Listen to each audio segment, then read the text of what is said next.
Mi esposa me engañó con mi socio comercial y exigió la mitad de mi empresa en el divorcio. Mi esposa Juana y mi socio comercial Carlos habían estado durmiendo juntos durante 8 meses antes de que lo descubriera. Ni siquiera eran cuidadosos al respecto. Carlos venía a cenar a nuestra casa y se intercambiaban estas miradas mientras yo hablaba sobre proyecciones trimestrales. Juana decía que estaba visitando a su hermana, pero su hermana llamaba preguntando dónde estaba. Carlos perdía reuniones importantes porque supuestamente estaba enfermo, pero entonces Juana tenía moretones misteriosos en el cuello al día siguiente. Cuando finalmente los confronté, no lo negaron. Juana de hecho sonrió y dijo: Carlos me aprecia de maneras que tú nunca podrías. Solo te importa esa estúpida empresa. Carlos simplemente se encogió de hombros y dijo: los negocios son negocios. Lo personal es personal. Deberías entender eso. Ya habían planeado todo. Juana había estado documentando cada noche tarde que trabajaba, cada cena perdida, cada vacación que posponía por la empresa. Había estado construyendo un caso de que yo era un esposo ausente, que priorizaba el trabajo sobre el matrimonio. Su abogado dijo que merecía compensación por apoyar mi carrera mientras sacrificaba la suya. Era recepcionista cuando nos conocimos. Carlos la respaldó. Testificó que era imposible trabajar conmigo y emocionalmente no disponible. Dijo que la aventura solo pasó porque Juana estaba tan sola y desesperada por atención. El juez se lo tragó todo. Juana obtuvo la casa, pensión alimenticia y, más importante, exigió la mitad de mis acciones en la empresa. Ayudé a construir ese negocio, le dijo al tribunal. Merezco mi parte justa de lo que creamos juntos. Nunca había trabajado un solo día en la empresa, pero su abogado argumentó que su apoyo emocional y manejo del hogar me permitieron enfocarme en construir el negocio. El juez estuvo de acuerdo. La empresa fue valorada en 2 millones de euros en papel. Juana se fue con 50% de propiedad. Estaba tan orgullosa de sí misma. Publicaba constantemente sobre ser una mujer de negocios exitosa y emprendedora. Finalmente obtengo lo que merezco, escribió. Deberías haberme valorado cuando tuviste la oportunidad. Carlos inmediatamente la hizo socia completa, dándole una oficina con su nombre en la puerta y todo. Publicaron fotos desde la oficina besándose frente a mi escritorio viejo, hablando sobre cómo expandirían la empresa ahora que el peso muerto se había ido. Así me llamaban, peso muerto. Lo que Juana no sabía era que la empresa estaba perdiendo dinero a raudales. Habíamos tomado préstamos masivos para expandir justo antes de que llegara el COVID.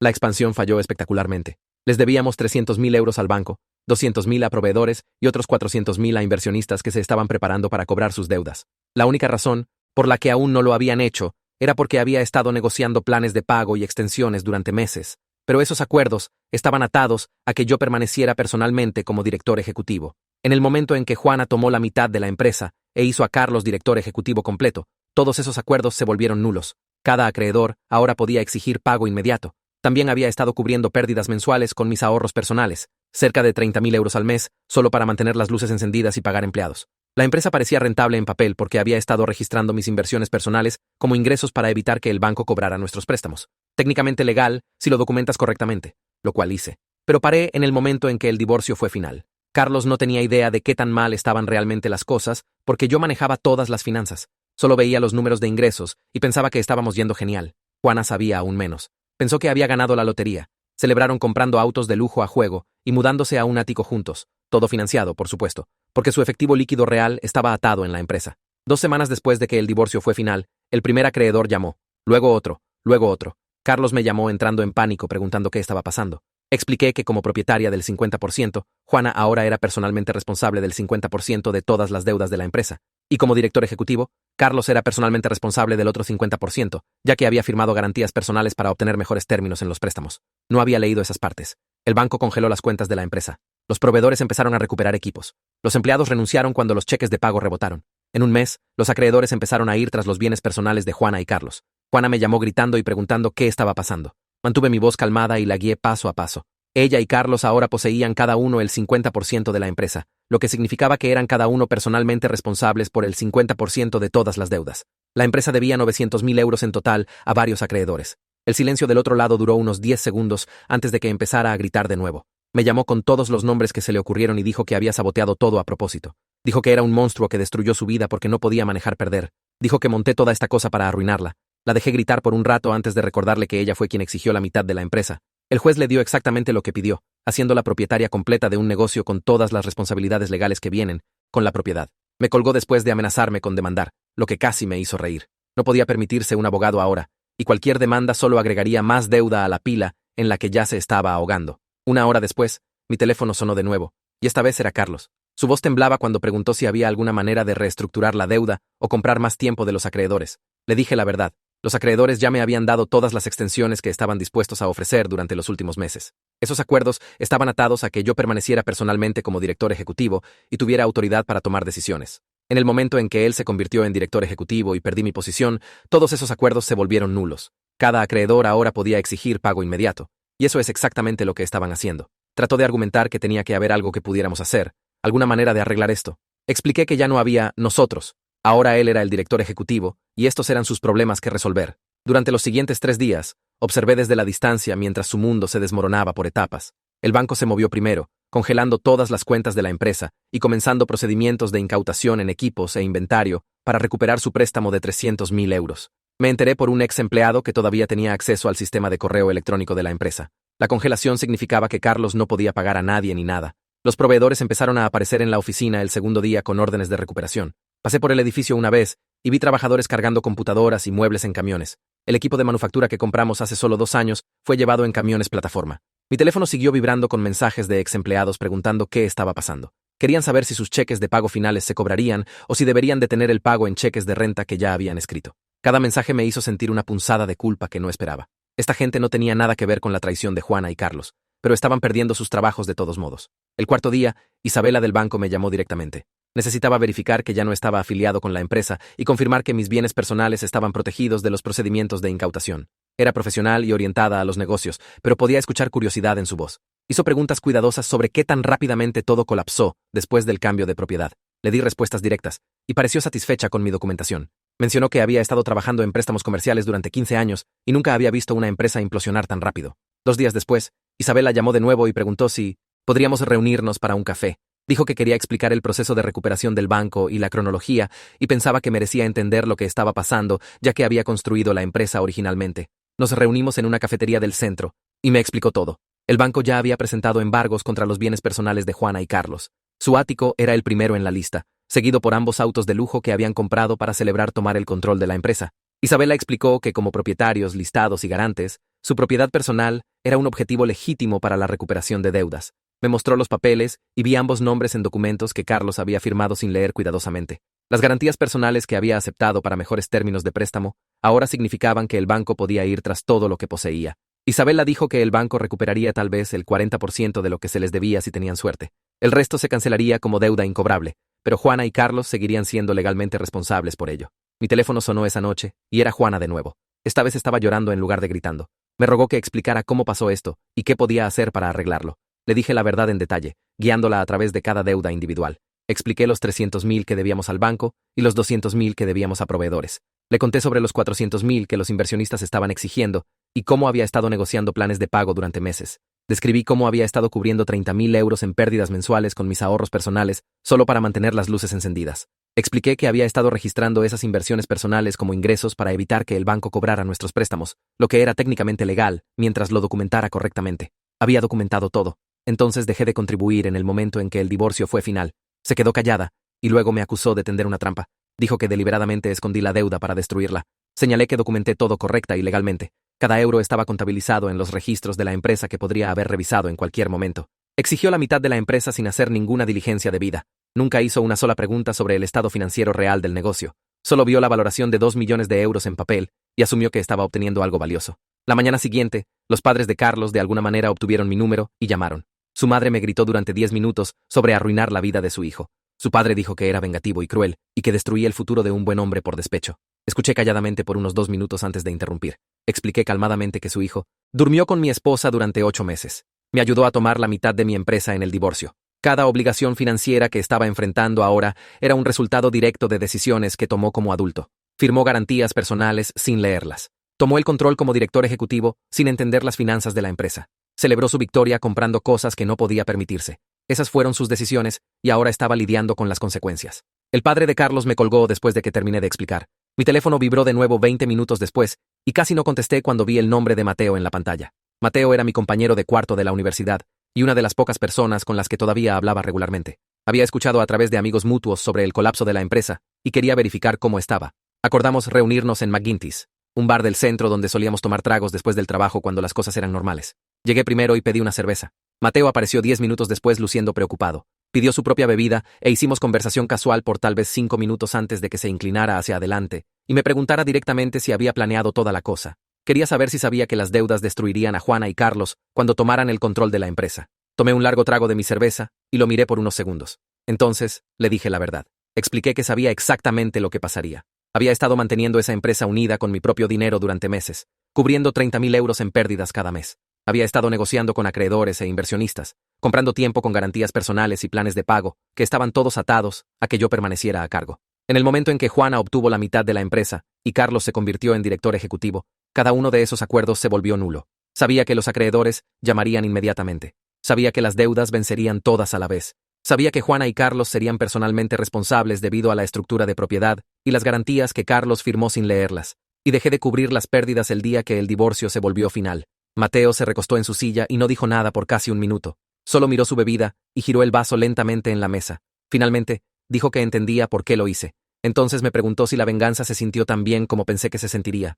Esa pregunta me golpeó más fuerte de lo que esperaba. Abrí la boca para decir que sí, para decirle que se sintió increíble verlos entrar en pánico y perder todo lo que me habían robado. Pero las palabras no salieron. Me quedé allí mirando mi cerveza y me di cuenta de que la respuesta honesta era no. No se sintió tan satisfactorio como había esperado. Ver a Juana llorar por teléfono debería haberse sentido como justicia. Ver a los padres de Carlos llamarme desesperados debería haberse sentido como victoria. Pero en cambio, me sentí mayormente vacío y cansado. Había pasado meses construyendo esta trampa elaborada, documentando todo, sincronizando todo perfectamente. Y ahora estaba sentado en un bar con mi amigo más viejo, preguntándome qué había ganado realmente. La empresa se había ido. Mi matrimonio se había ido. Juana y Carlos se estaban ahogando en deudas. Pero yo estaba sentado solo en un apartamento barato, bebiendo cerveza un martes por la noche.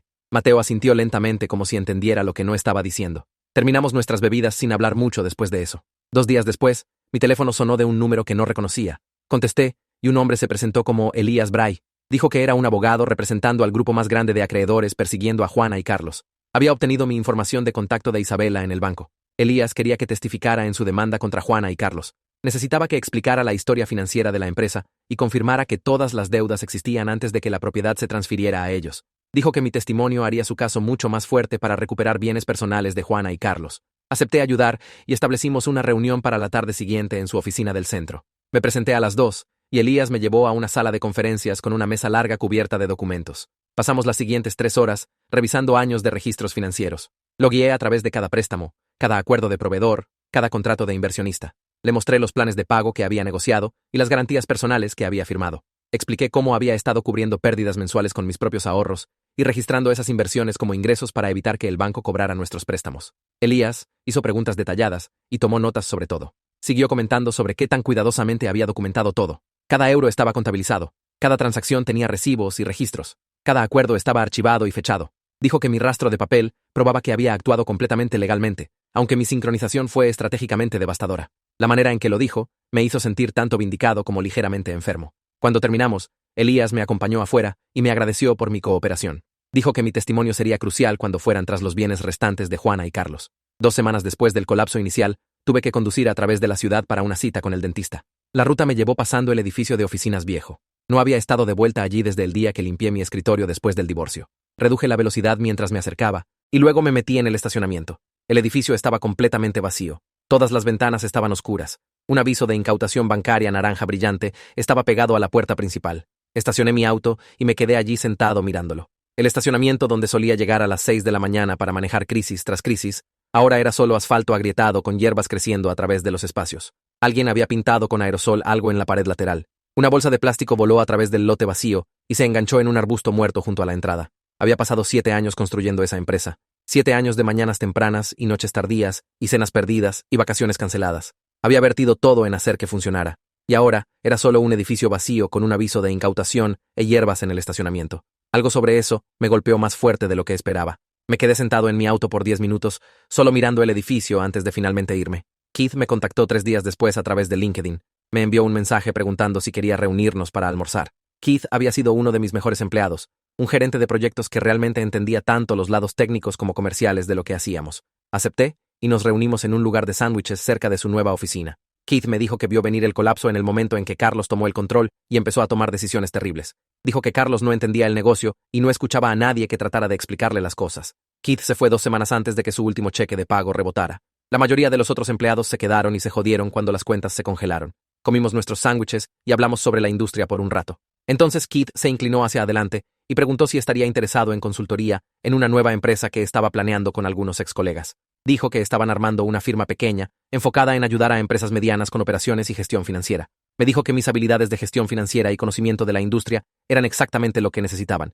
Dijo que no le molestaba el colapso de la empresa, porque sabía que yo era el que la mantenía unida todo el tiempo. Todos los que realmente trabajaban allí sabían que Carlos era inútil y que yo estaba cubriendo sus errores incluso antes de la aventura. La idea de empezar de nuevo con un proyecto nuevo encendió algo en mí que había estado muerto durante meses. Podía sentir interés y energía reales en lugar de solo rabia y vacío. Pero le dije a Keith que necesitaba tiempo para pensarlo, porque técnicamente todavía estaba lidiando con las secuelas legales de todo. Estaba programado para dar testimonio para Elías y no sabía qué otras obligaciones legales podrían surgir, pero la posibilidad de construir algo nuevo sin el peso de la traición y venganza se sintió inesperadamente atractiva. Keith dijo que me tomara mi tiempo y le avisara. Nos dimos la mano y acordamos hablar de nuevo en unas semanas. Mi teléfono sonó 5 días después de otro número que no reconocía. Contesté y escuché la voz de una mujer decir mi nombre.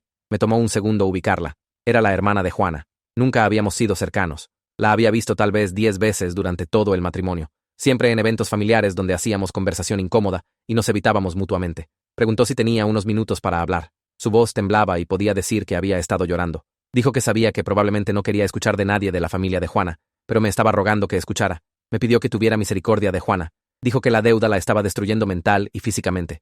Juana no estaba comiendo, no estaba durmiendo. Había perdido 7 kilos en un mes. Estaba teniendo ataques de pánico cada vez que sonaba su teléfono porque podría ser otro acreedor.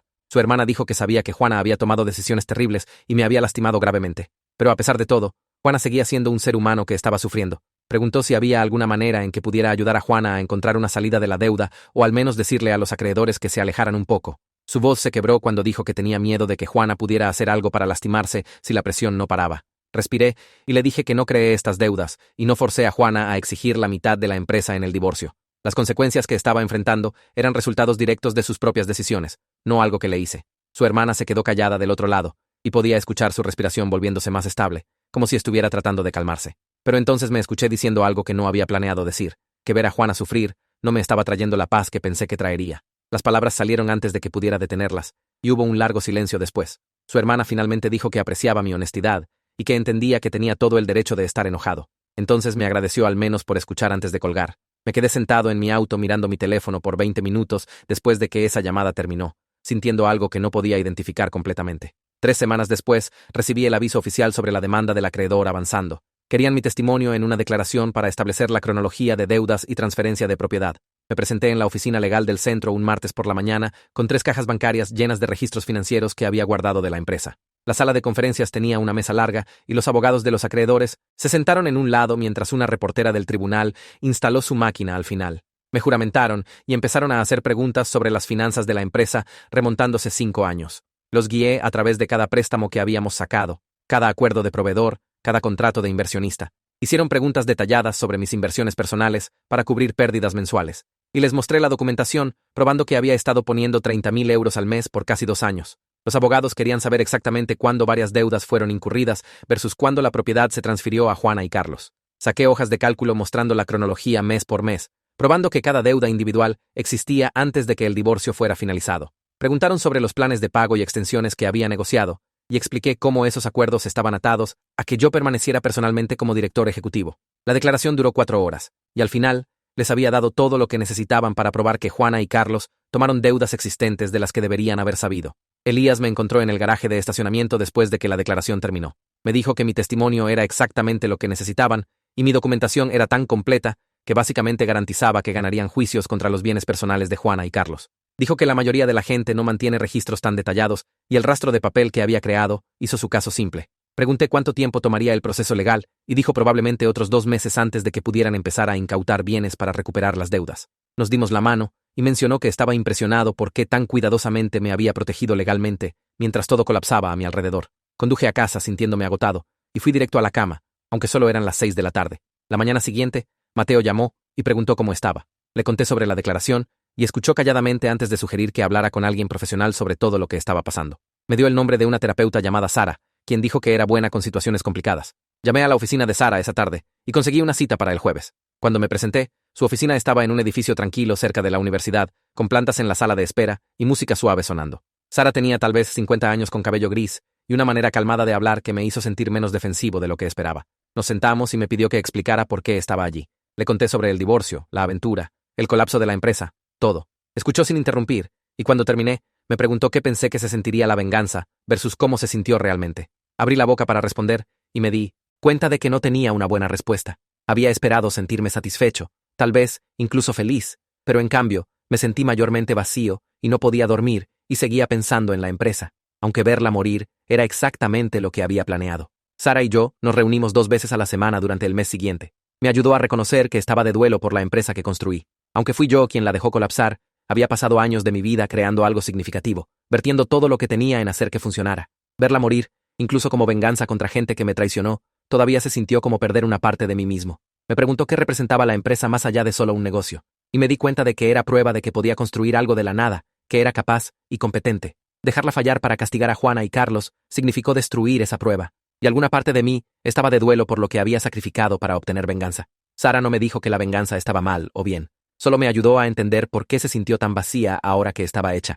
Estaba saliendo de terapia una tarde cuando mi teléfono empezó a vibrar con mensajes de ex empleados y contactos de negocios. Alguien había tomado una foto del auto de lujo de Carlos siendo embargado del garaje de estacionamiento del ático. La foto mostraba una grúa cargando su sedán costoso, mientras Carlos estaba allí discutiendo con el tipo del embargo. Alguien la había publicado en línea y se estaba extendiendo a través de la comunidad empresarial local, rápidamente. Durante los siguientes 2 días, recibí mensajes de al menos 20 personas, algunos ofreciendo simpatía y otros haciendo preguntas sobre lo que realmente pasó con la empresa. Algunos ex empleados me dijeron que siempre habían sabido que Carlos era inútil y no se sorprendieron de que todo se desplomara después de que me fui. Me di cuenta de que la comunidad empresarial estaba viendo todo este colapso desarrollarse con intenso interés, y la gente se estaba formando opiniones sobre quién era responsable de qué. La semana siguiente, recibí un correo electrónico de alguien llamada Nicole Carson.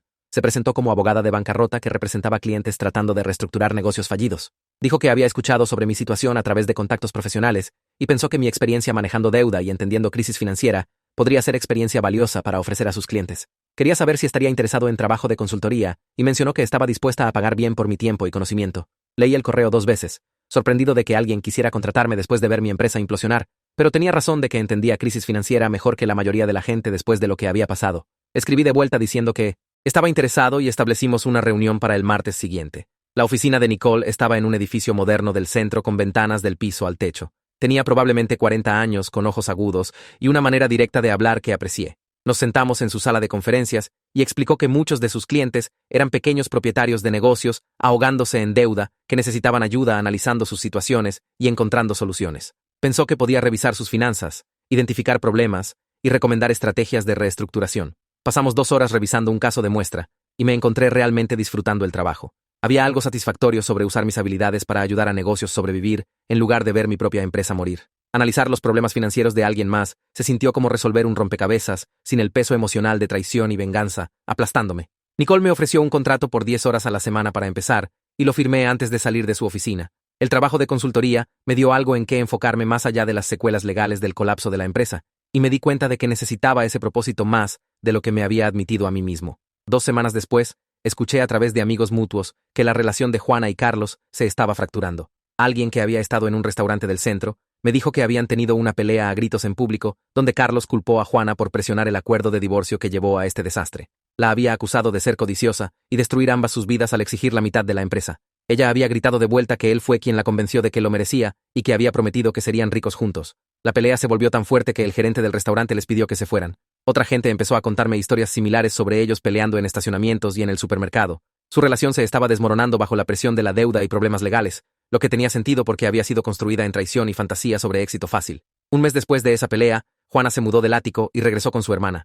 No podía permitirse renta en ningún otro lugar después de que el banco empezó a embargar sus salarios y incautar sus cuentas. Sus redes sociales se volvieron completamente silenciosas después de meses de publicaciones sobre ser una mujer de negocios exitosa y emprendedora. Revisé sus perfiles una vez y vi que la última publicación era de 6 semanas antes, todavía hablando sobre construir su imperio. Ahora no había nada. Parte de mí se sintió vindicado viendo perder todo de lo que había estado tan orgullosa de quitarme. Pero otra parte solo se sintió triste sobre qué tan completamente todo se desplomó. Cómo la aventura y el divorcio y la venganza habían destruido tantas vidas, incluyendo partes de la mía propia, que no había esperado perder. 3 semanas después, Elías llamó con una actualización sobre los procedimientos legales. El banco había finalizado la incautación del ático, y tanto Juana como Carlos estaban oficialmente declarando bancarrota personal. Explicó que sus clientes probablemente recuperarían tal vez 40% de lo que se les debía a través de la liquidación de bienes y procedimientos de bancarrota, lo que significaba que Juana y Carlos todavía estarían en el anzuelo por la deuda restante, incluso después de la bancarrota.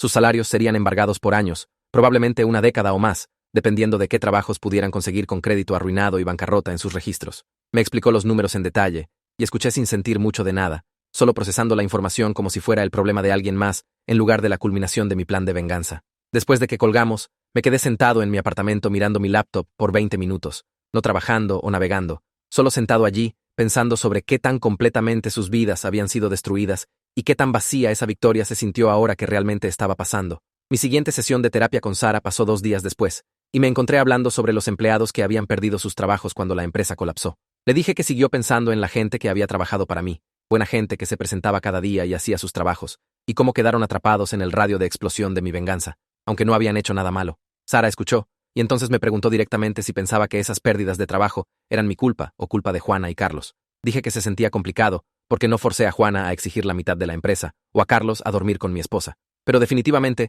tomé una decisión de dejar que la empresa fallara, en lugar de continuar sosteniéndola con mi dinero personal después de que tomaron el control. Asintió y señaló que había tomado esa decisión sabiendo lo que pasaría, lo que significaba que tenía que apropiarme de las consecuencias para todos los involucrados, no solo la satisfacción de ver a Juana y Carlos sufrir. Esa sesión se quedó conmigo por días después, haciéndome sentir culpable de maneras que no había esperado cuando estaba planeando todo el esquema de venganza. Keith me llamó el martes siguiente, preguntando si podíamos reunirnos para café para discutir la empresa de consultoría que había mencionado antes. Nos reunimos en un lugar del centro cerca de su nueva oficina, y expuso su propuesta sobre 2 capuchinos. Quería traerme como socio completo, no solo consultor, con participación de propiedad igual en el nuevo negocio. El enfoque sería ayudar a empresas medianas a optimizar sus operaciones financieras y evitar el tipo de situaciones de crisis que destruyeron mi empresa anterior.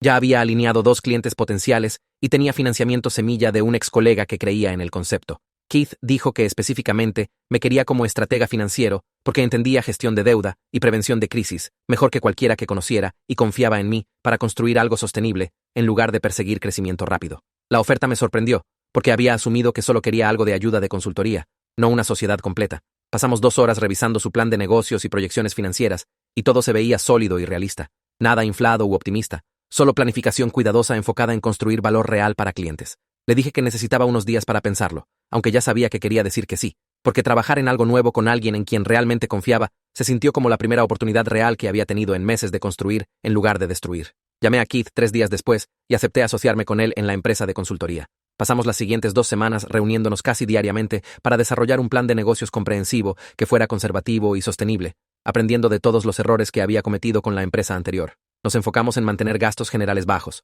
construir relaciones estables con clientes en lugar de perseguir contratos grandes, y asegurar que cada decisión financiera fuera documentada y realista. Trabajar en algo nuevo se sintió extraño al principio, como si hubiera olvidado cómo pensar sobre negocios sin el peso constante de deuda oculta y planificación de venganza aplastándome. Pero gradualmente, empecé a disfrutar el proceso de crear algo con intenciones claras y proyecciones honestas. Construir una empresa que existía para realmente ayudar clientes, en lugar de solo mantener apariencias mientras todo se desplomaba detrás de escena. Keith y yo trabajamos bien juntos porque ambos éramos realistas sobre lo que los pequeños negocios realmente necesitaban, y ninguno de nosotros tenía interés en el tipo de expansión agresiva que había destruido mi empresa anterior. Al final de esas 2 semanas, teníamos un plan de negocios sólido, compromisos iniciales de clientes, y una cronología realista para crecimiento que no requería que ninguno de nosotros sacrificara nuestras finanzas personales o cordura para mantener las cosas funcionando. Mateo me llevó a celebrar la nueva empresa una vez que Keith y yo habíamos firmado oficialmente los papeles de sociedad. Fuimos a un buen restaurante del centro, y Mateo pidió una botella costosa de vino, diciendo que estaba orgulloso de mí por seguir adelante en lugar de quedarme atascado en modo venganza. Admitió que había estado preocupado durante los últimos meses de que me hubiera vuelto completamente consumido por amargura y rabia, incapaz de ver más allá de lo que Juana y Carlos me habían hecho. Pero verme construir algo nuevo con Keith le dio esperanza de que realmente iba a estar bien eventualmente, que la venganza no había dañado permanentemente mi habilidad de confiar en la gente o creer en construir algo que valiera la pena. Le dije honestamente que todavía me sentía bastante jodido sobre todo, que ver las vidas de Juana y Carlos implosionar no me había traído la satisfacción que esperaba, y que estaba luchando con culpa sobre los empleados que perdieron sus trabajos. Mateo escuchó y dijo que sentirme culpable probablemente significaba que no era realmente un monstruo, solo alguien que había tomado decisiones difíciles en una situación imposible, y que el hecho de que estuviera construyendo algo nuevo, en lugar de solo obsesionarme con la destrucción, significaba que realmente estaba procesando todo de manera saludable. Hablamos por 3 horas esa noche sobre negocios y vida, y seguir adelante, y se sintió bien tener un amigo que entendía la complejidad de lo que había pasado sin juzgarme demasiado duramente por las decisiones que había tomado. 2 días después de esa cena con Mateo, recibí un correo largo de Juana. El asunto solo decía, lo siento, y cuando lo abrí, encontré 3 párrafos de disculpa por la aventura y por cómo había manejado el divorcio. No pidió ayuda o perdón o dinero, Solo dijo que entendía ahora que sus decisiones tuvieron consecuencias que no había considerado cuando estaba atrapada en la aventura y la emoción de tomar la mitad de la empresa. Escribió que había sido egoísta y cruel, que se había convencido de que merecía perder todo porque había priorizado trabajo sobre nuestro matrimonio, pero que podía ver ahora cómo había destruido ambas nuestras vidas, más las de Carlos y los empleados a través de su codicia y mal juicio. El correo terminaba con ella diciendo que lamentaba el dolor que me había causado durante nuestro matrimonio, y especialmente después, y que esperaba que pudiera seguir adelante y construir una buena vida, aunque sabía que no merecía mi perdón o consideración. Leerlo se sintió surreal, porque por meses Juana me había estado gritando y culpándome por el desastre financiero, y ahora de repente estaba tomando responsabilidad y disculpándose sin ningún motivo ulterior aparente. Leí el correo de Juana 3 veces, cada vez tratando de averiguar qué realmente quería de mí o qué ángulo estaba jugando. Pero el correo realmente parecía genuino, solo una disculpa sin peticiones o manipulación. No respondí inmediatamente porque no tenía idea de qué decir, o si siquiera quería involucrarme con ella para nada después de todo lo que había pasado. Mi siguiente sesión de terapia con Sara pasó 2 días después, y saqué el correo preguntándole qué pensaba que era la motivación de Juana para enviarlo. Sara dijo que realmente no importaba cuál, era la motivación de Juana. La pregunta más importante era qué necesitaba de Juana en este punto de mi vida. Me preguntó directamente si una disculpa cambiaba algo sobre cómo me sentía o lo que quería siguiendo adelante, o si estaba listo para dejar ir la rabia que me había estado guiando durante los últimos meses. Me quedé sentado pensando en esa pregunta por mucho tiempo, tratando de averiguar qué realmente sentía más allá de la amargura reflexiva y sospecha. Sara esperó pacientemente mientras procesé mis pensamientos, no empujándome hacia ninguna respuesta particular, solo dándome espacio para procesar lo que la disculpa significaba para mí personalmente. Después de esa sesión de terapia, pasé los siguientes días realmente pensando sobre qué necesitaba de Juana y si aferrarme a mi rabia realmente estaba sirviendo algún propósito. La venganza había pasado exactamente como la planeé. Las consecuencias se habían desarrollado completamente, y Juana y Carlos estaban lidiando con bancarrota y salarios embargados por años por venir. Continuar sintiendo rabia sobre la aventura y el divorcio no estaba cambiando nada de eso o haciendo mi vida mejor. Solo me estaba manteniendo atascado en amargura y previniéndome de seguir completamente adelante con el nuevo negocio y mi propio futuro. Me di cuenta de que aferrarme a la rabia en este punto era solo otra manera de dejar que la traición de Juana controlara mi vida, manteniéndome enfocado en lo que había hecho en lugar de lo que estaba construyendo ahora. La venganza había sido satisfactoria de manera fría y técnica, ver el plan funcionar exactamente como lo había diseñado, pero la satisfacción emocional real que había esperado nunca realmente se materializó. Lo que había ganado era justicia en sentido legal y consecuencias para gente que me había traicionado. Pero lo que había perdido eran meses de mi vida consumidos por amargura y la habilidad de sentirme bien sobre éxito profesional, porque todo estaba atado con destrucción y venganza. Le escribí de vuelta a Juana una semana después de recibir su correo, manteniendo mi respuesta breve y clara. Reconocí su disculpa, y le dije que apreciaba que estuviera tomando responsabilidad por sus decisiones, pero dejé claro que no quería contacto continuo o cualquier tipo de relación siguiendo adelante. Escribí que esperaba que encontrara una manera de reconstruir su vida y lidiar con las consecuencias financieras de sus decisiones, y que estaba enfocado en construir mi propio futuro ahora con el nuevo negocio de consultoría. La respuesta se sintió verdadera cuando la escribí, aunque no estaba completamente seguro de que realmente estuviera allí emocionalmente todavía procesando la culpa sobre los empleados y el vacío de la venganza. Pero decir que estaba siguiendo adelante se sintió como un paso importante hacia realmente seguir adelante. Como hacer la declaración ayudó a crear la realidad que estaba tratando de construir para mí mismo. La nueva empresa de consultoría consiguió su primer cliente real 3 semanas después de que Keith y yo lanzamos oficialmente el negocio. Una empresa manufacturera con problemas serios de flujo de efectivo nos contactó a través de una referencia de uno de los ex colegas de Keith, pidiendo ayuda analizando sus finanzas y desarrollando soluciones antes de que terminaran en el mismo tipo de crisis que había destruido mi empresa anterior. Keith y yo pasamos 2 días completos en su instalación, revisando sus libros, hablando con su equipo de gerencia y entendiendo sus desafíos operacionales. Entonces, pasamos otra semana desarrollando un análisis comprensivo de sus problemas y un plan realista para reestructurar su deuda y mejorar su gestión de flujo de efectivo. Trabajar en sus problemas se sintió completamente diferente de manejar la crisis de mi propia empresa, porque no estaba emocionalmente destruido por traición y venganza, solo enfocado en resolver problemas reales de negocios con soluciones claras. Descubrí que era genuinamente bueno en este tipo de trabajo, cuando no estaba cargando el peso de deuda oculta y destrucción planeada. El cliente implementó nuestras recomendaciones y en un mes su flujo de efectivo había mejorado lo suficiente como para que pudieran hacer sus pagos de préstamo y empezar a planificar para crecimiento sostenible, en lugar de solo sobrevivir día a día. Nicole me llamó 2 semanas después con referencias para 2 clientes potenciales más que necesitaban ayuda con reestructuración financiera.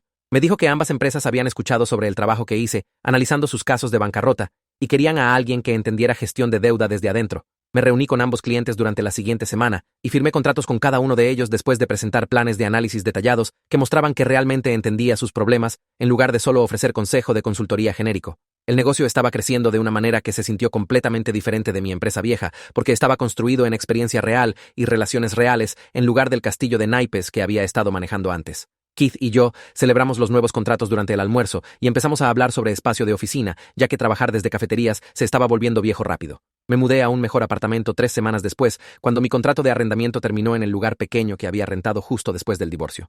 El nuevo apartamento tenía 2 habitaciones, una cocina real y ventanas que realmente dejaban entrar luz natural, en lugar de mirar hacia una pared de ladrillo. Organizar el nuevo espacio se sintió simbólico de una manera que no había esperado, como si finalmente estuviera creando una vida que me perteneciera, en lugar de solo sobrevivir en las secuelas de todo lo que pasó. Compré muebles que realmente me gustaron en lugar de lo que fuera más barato. Colgué cuadros en las paredes y establecí una oficina en casa apropiada para el trabajo de consultoría. El apartamento no era extravagante o elegante, pero se sintió mío de una manera que nada se había sentido mío desde antes del divorcio. Isabela del banco me llamó una tarde para decir que los bienes de la empresa habían sido completamente liquidados, y el caso estaba cerrado desde su perspectiva. El banco había recuperado cerca del 60% de lo que se les debía a través de ventas de equipo, y la deuda restante había sido cancelada ya que tanto Juana como Carlos habían declarado bancarrota. Isabela mencionó que estaba impresionada por cómo me había protegido legalmente mientras toda la cosa colapsó, manteniendo documentación detallada que mostró que había actuado correctamente, aunque el tiempo fue estratégicamente devastador para todos los demás involucrados. Preguntó si estaría interesado en hacer consultoría para el banco, evaluando préstamos de negocios en problemas, usando mi experiencia para ayudarlos a identificar señales de advertencia antes de que las empresas se metieran demasiado profundo en problemas. Tomé el contrato de consultoría bancaria después de reunirme con Isabela y su supervisor para discutir el alcance del trabajo. El contrato agregó otro flujo de ingresos estable y le dio a la firma de consultoría una credencial profesional que ayudaría a atraer más clientes en el futuro. Trabajar con Isabela era directo y profesional, solo analizando aplicaciones de préstamo y declaraciones financieras para marcar problemas potenciales antes de que el banco comprometiera dinero a situaciones riesgosas. Aprecié que me tratara como un experto competente, en lugar de alguien involucrado en drama de divorcio desordenado, enfocándose enteramente en mis habilidades financieras y conocimiento de negocios, en lugar de la historia personal detrás de todo. El trabajo bancario era realmente interesante porque podía ver patrones en empresas en problemas que me recordaban mi propia situación, excepto que ahora estaba ayudando a prevenir desastres en lugar de orquestar uno. 6 meses después de que la empresa colapsó, me topé con Carlos en una cafetería del centro mientras me reunía con un cliente potencial. Estaba parado en la fila luciendo exhausto y derrotado, usando un traje barato que no le quedaba bien y cargando un maletín gastado que había visto días mejores. Nuestros ojos se encontraron y ambos nos congelamos por un segundo antes de que se acercara con esta expresión derrotada en su cara. Me dijo que estaba trabajando como asociado de ventas para la empresa de alguien más después de que su bancarrota se finalizó, haciendo 1/3 de lo que solía hacer y viviendo en un apartamento estudio del otro lado de la ciudad. Pregunté cómo estaba, y solo movió la cabeza y dijo que estaba sobreviviendo, pagando deuda lentamente, tratando de reconstruir su crédito y su vida. La conversación duró tal vez 30 segundos y se sintió incómoda y final, como si ambos supiéramos que nunca hablaríamos de nuevo después de esto, y solo estábamos siguiendo los movimientos de cortesía básica. Se fue sin decir adiós, y lo vi irse sin sentir nada, excepto tal vez un poco triste de que todo hubiera llegado a esto. Juana me envió un mensaje más meses después, a través de correo electrónico, ya que había bloqueado su número. El mensaje era corto y simple, solo diciendo que estaba trabajando como recepcionista de nuevo en una oficina dental, y lentamente pagando su deuda, y que esperaba que me estuviera yendo bien con lo que fuera que estuviera haciendo ahora. Lo leí 2 veces, y aprecié que no estuviera pidiendo nada o tratando de reiniciar contacto, solo reconociendo que ambos estábamos siguiendo adelante en direcciones separadas después de todo lo que pasó. No respondí, pero tampoco borré el mensaje, solo lo dejé en mi bandeja de entrada como una especie de marcador de que este capítulo realmente había cerrado. Ahora Sara y yo discutimos en terapia cómo la venganza finalmente se desarrolló, y admití que fue satisfactoria en el momento, pero vacía a largo plazo. Ver a Juana y Carlos sufrir se había sentido como justicia cuando estaba pasando, pero ahora solo se sentía vacío, como si hubiera gastado toda esa energía en destrucción, en lugar de construir algo mejor. Sara me ayudó a ver que obtuve justicia en sentido técnico, porque enfrentaron consecuencias reales por sus decisiones. Pero esa sanación real venía de construir el nuevo negocio de consultoría, en lugar de verlos luchar con bancarrota y deuda. Señaló que hablaba sobre los nuevos clientes y el trabajo con entusiasmo real, mientras hablaba sobre Juana y Carlos con solo indiferencia cansada, lo que mostraba dónde mi energía realmente estaba yendo ahora. Las sesiones de terapia me estaban ayudando a procesar la culpa sobre los empleados que perdieron sus trabajos y la realización de que la venganza no arregló el dolor de la traición, solo agregó más dolor a la situación. Keith y yo contratamos nuestro primer empleado para la firma de consultoría después de que la carga de trabajo se volvió demasiado pesada para que solo nosotros dos la manejáramos. Encontramos un joven analista financiero a través de una referencia que era agudo y ansioso por aprender. Recién salido de la escuela de posgrado con buenas habilidades técnicas, pero sin experiencia del mundo real todavía. Entrenar a alguien más y construir un pequeño equipo se sintió redentor de una manera que no esperé, como si estuviera creando algo sostenible en lugar de solo mantener unida una empresa fallida a través de voluntad obstinada y sacrificio personal.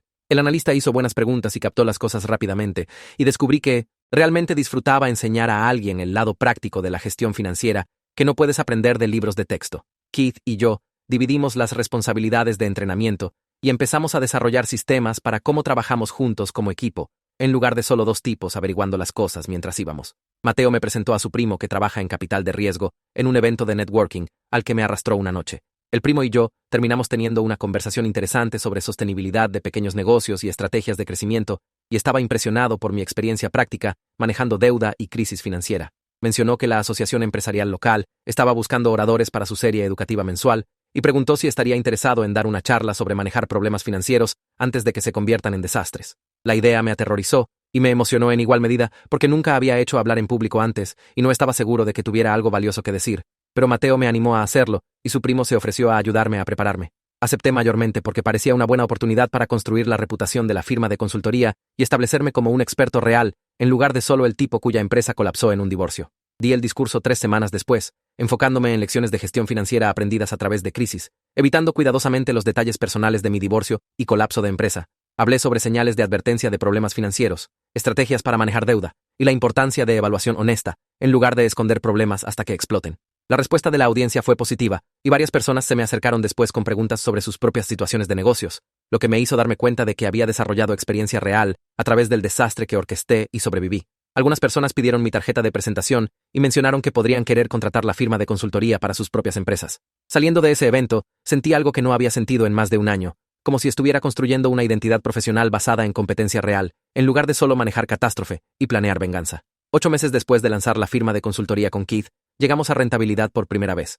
Los números no eran enormes, pero eran reales y sostenibles, construidos en trabajo real de clientes en lugar de préstamos y dinero personal que estaba vertiendo para mantener las cosas a flote. Keith y yo nos sentamos en nuestra pequeña oficina, revisando las finanzas trimestrales, y nos dimos cuenta de que ambos podíamos sacar salarios modestos empezando el mes siguiente. Había estado viviendo de ahorros desde el divorcio, viendo mi cuenta bancaria encogerse cada mes, así que la idea de ingresos regulares de nuevo se sintió casi extraña después de tanto tiempo sin ellos. La firma no valía 2 millones de euros en papel como mi empresa vieja había sido, pero cada euro de valor era genuino, ganado a través de competencia y resultados de clientes en lugar de escondido detrás de deuda y desesperación. Keith sacó nuestra lista de clientes y contamos 15 contratos activos, la mayoría de ellos referencias de clientes satisfechos que apreciaron nuestro enfoque práctico a problemas financieros. Habíamos ayudado a una empresa manufacturera a reestructurar sus pagos de proveedores, guiado un negocio de venta al por menor a través de problemas de flujo de efectivo, y consultado en 3 casos de bancarrota para la firma legal de Nicole. El trabajo era estable, y creciendo naturalmente a través de nuestra reputación, en lugar de a través de expansión agresiva, que no podíamos realmente apoyar. Nicole me llamó la semana siguiente con una oportunidad más grande que cualquier cosa que hubiéramos manejado antes. Quería que me asociara en un proyecto ayudando a un grupo manufacturero regional a reestructurar sus relaciones de proveedores a través de múltiples empresas en su red. El contrato era lo suficientemente significativo como para que Keith y yo necesitáramos contratar 2 consultores más para manejar la carga de trabajo, lo que significaba hacer crecer nuestro equipo más allá de solo nosotros 3. Me reuní con Nicole en su oficina para discutir los detalles y alcance del proyecto. Explicó que el grupo manufacturero había estado luchando con términos inconsistentes de proveedores y horarios de pago que estaban creando problemas de flujo de efectivo a través de toda su operación. Necesitaban a alguien que entendiera tanto el lado financiero como las realidades prácticas de manejar relaciones de vendedores bajo presión.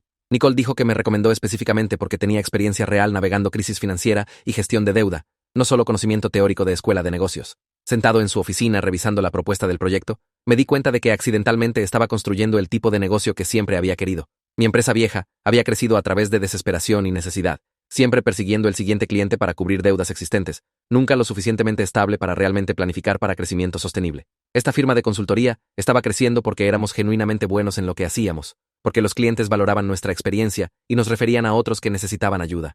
El proyecto manufacturero sería nuestro contrato más grande hasta ahora y nos establecería como jugadores serios en el mercado regional de consultoría empresarial, en lugar de solo 2 tipos trabajando desde una oficina pequeña. Tomé un café con Isabela la semana siguiente para discutir un posible acuerdo de consultoría a largo plazo con la división de préstamos comerciales de su banco. Quería que la ayudara a evaluar préstamos de negocios en problemas y proporcionar recomendaciones sobre si las empresas podrían salvarse a través de reestructuración o si el banco debería cortar sus pérdidas y perseguir recuperación de activos. Nos reunimos en una cafetería cerca de la sucursal principal del banco y trajo una carpeta llena de archivos de préstamos sobre los que quería mi perspectiva. Isabella mencionó que mi reputación en la comunidad empresarial había cambiado significativamente durante el último año. Dijo que la gente antes me conocía como el tipo cuya empresa colapsó en un divorcio desordenado, pero ahora estaban hablando de mí como un estratega financiero que entendía gestión de crisis y podía ayudar a negocios a navegar problemas serios.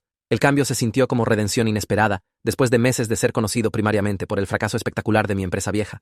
Isabella explicó que el banco necesitaba a alguien que pudiera evaluar situaciones empresariales honestamente y proporcionar recomendaciones prácticas, en lugar de solo pasar números a través de fórmulas que no contaban con complicaciones del mundo real. Había estado impresionada por cómo manejé la documentación durante el colapso de mi propia empresa, cómo todo estaba registrado correctamente y legalmente sólido, aunque el resultado fue devastador para Juana y Carlos. El trabajo de consultoría bancaria proporcionaría ingresos estables y credibilidad profesional, otra pieza de construir una reputación empresarial legítima, separada del drama de divorcio y venganza que habían definido el último año de mi vida. 2 años después de que el divorcio fue finalizado, me encontré dirigiendo una firma de consultoría exitosa con socios en los que confiaba, viviendo en una casa que poseía y genuinamente emocionado sobre futuros proyectos y posibilidades. La venganza contra Juana y Carlos había pasado, y habían enfrentado consecuencias reales por su traición y codicia. Ver su mundo colapsar se había sentido satisfactorio en el momento, pero finalmente vacío a largo plazo. La sanación real y satisfacción genuina venían de construir una nueva vida enfocada en competencia, integridad y éxito sostenible, en lugar de verlos sufrir a través de la destrucción que había orquestado. Estaba feliz con donde terminé, aunque el camino aquí había sido más oscuro y más complicado de lo que jamás imaginé que sería cuando descubrí por primera vez la aventura.